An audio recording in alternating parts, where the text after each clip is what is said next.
Yeah, yeah. Flagging entertainment. Bullet one. Cinco.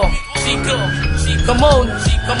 Hirang samahan sa bawat pamayanan ay tumutulong at hindi karasan ng dinudulot ng salihang kapatiran sa bawat ilida na merong marunong kaalaman na ginagamit niya sa kabutihan at hindi sa panlalamang na kahit sino man sa amin ay hindi pwedeng humadlang sa landas na aming sininilan. Rembasa na panganay sa limang magkakapatid Mare chapter PCCR taglay ang katapangang katapatang katapuan dignidad ay makikita nga sa aming kalooban. Malawaking pagyamanin ka sa piye para di kinilalang di dahil sa bundok fraternity na tinuturi na kilala sa iba't ibang pulo. Luzon, Visayas, Mindanao, Rembasa ang aking isisigaw. Asinag ng araw ang matatanaw sa aming mga galaman.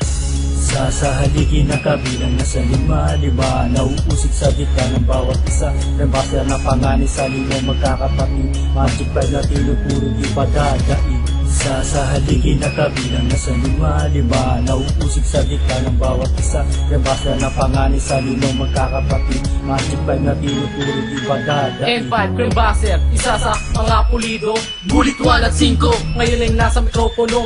Tatak ng titulado mula noong 1962. Samahang ginagalang dahil sa ito'y konkreto. Mula sa mother chapter ng PCCR. Who the greatest, you know that we are the strongest, the highest, intelligent. Darito ang samahang di kailangan ng evidence. Ang grupong nakilala hindi dahil sa gulo. Kilala sa Pinas na may 30 makadiyos at makabayan ng kanilang mga lahi. Dahil ang tanging nais nila ay magparami at sinusundan ang kanilang mga bakas. Dahil ang husay nila walang nakakalagpas. Crime Buster, panganay sa limang magkakapatid Magic 5, kailanman di papadaig.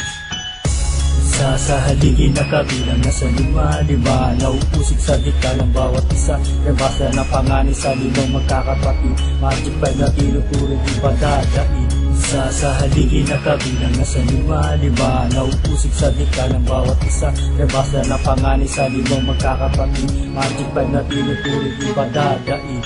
Sa haligi na kabilang na sa lima nauusig sa dita ng bawat isa. Rembasa na panganay sa limang magkakapatid Magic 5 na tinuturo